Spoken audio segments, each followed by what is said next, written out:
What's up, guys? So vlog 3, we went over to GRCC to meet up with Sain.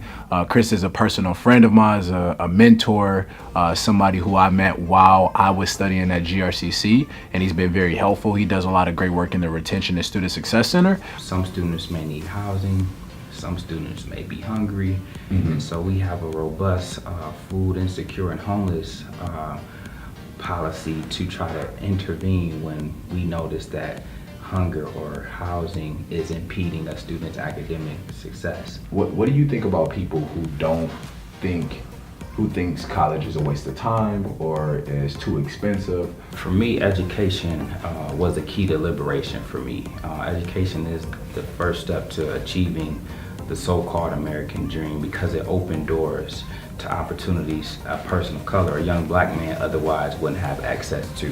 For sure. And so I know there's many messages out there about don't go to school or college isn't for everybody, and maybe it's not for everybody, but it was for me.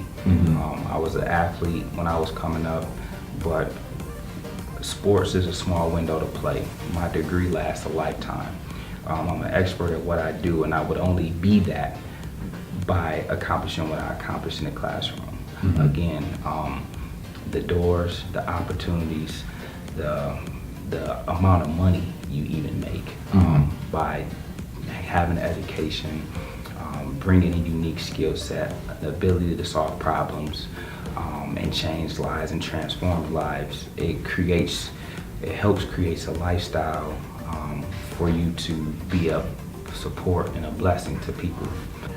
Even in my journey, I come from, mom is a high school dropout, first generation college student. I literally got into college by saying, hey, how can I get into college? And they like, you need to fill out a FAFSA. And I'm like, what's that? What do you think the future of education looks like? I think the future of education will ultimately, for college, both 2-year and 4-year, move to free tuition. I see that being a focal point for sustainability purposes because there's so much other things that's pulling at students today. Everything is not going to happen in a classroom setting.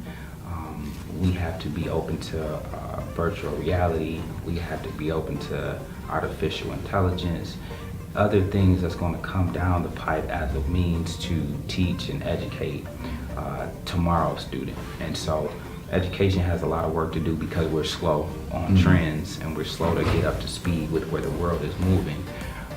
But I think if we stay open to it, we can keep pace.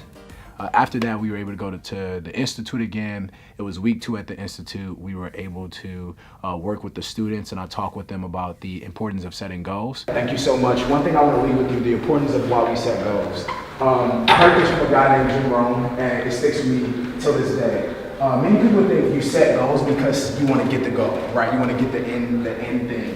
And for me, and what I've heard from him is that we set goals not because of what we're going to get, but the person we're going to become in the process, right? And so for you, I want you to set a goal not that you think is attainable, but a goal that you believe that by becoming this goal, by getting that goal, the byproduct is I'm going to be somebody that I never thought I could be.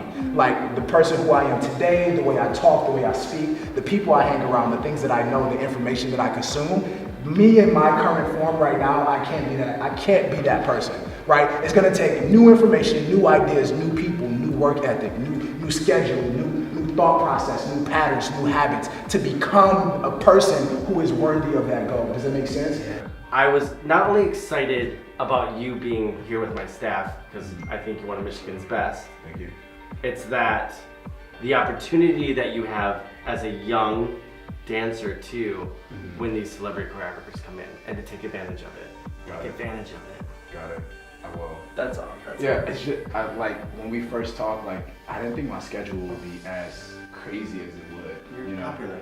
and you're not only popular, but you are a hustler and a go-getter, which is amazing. Yeah. Let them all see, that's what it takes. Yeah. I'm glad. Yeah, so, I'm gonna reschedule some things and but always Oprah and all those people that we listen to and those people that are mentors and people we look up to. Yeah. Who comes first to make all those other things work? Myself. Right. So then be there that week, Okay. and you're taking care of yourself. You're right. No, those are all really good points. Those are all really Your junior mentor talking to a senior mentor here. This is exactly what's happening. And I receive it. I receive it. I think it was a really great conversation. I think it was very impactful. And then we had to shoot off and go to Grand Rapids. On my way back to Grand Rapids, I got the call from the investor, and we solidified the fact that we are gonna have an international choreographer come here to Grand Rapids before the end of the year. I'm super excited. That doesn't mean everything is a success. It literally just means that we now get that opportunity, and now we have to show up and create the event. So I'm super excited about that. We got back here, Ronuelle was teaching, literally one of my favorite movers in Michigan. He's from the east side, really humble guy, really talented, amazing guy. And anything I can do to put him on a bigger platform or share my thoughts or help him in any way, I will. Grand Rapids loves having him, and you can even tell from their reactions and, you know, the class and things of that nature. So yeah, I love having Ronuelle in. He's a very talented guy. One thing that I consistently think about, and I do, is having a positive relationship with failure. I've seen Will Smith speak on this before. I mean, I was a guy who was homeless. I was a guy who got expelled from schools multiple times. I was a guy who didn't get good grades, and, you know, statistically on my standardized test was a failure. But failure teaches you so many more things than success. When you're successful and you get successes, sometimes it starts to make you believe that you're smarter than other people, and it starts to make you think that you're the reason why the successes happen. You really learn nothing from success, honestly. Think about it. When you learn what happens, but failures take you through a process of, okay, I have to change this. I always, when I talk to people, I ask little kids and even adults, you know, what do you get more, what do you learn more from, your failures or your successes? And most of them always say your failures. And so if there's anything I can share with you guys for this week, it would be to look around you. And many people say, I don't know where to start. I don't know, you know. You literally can look at your life and learn so much about life if you was very open to even the smallest and the biggest failures, you know. So your relationship with your parents, your schooling, your test, your behaviors, your disciplines that you feel like you aren't doing well, not going to the gym. Look at where you have small and big failures and study yourself, and you'll start to learn so much. Consistency builds momentum. Week 3.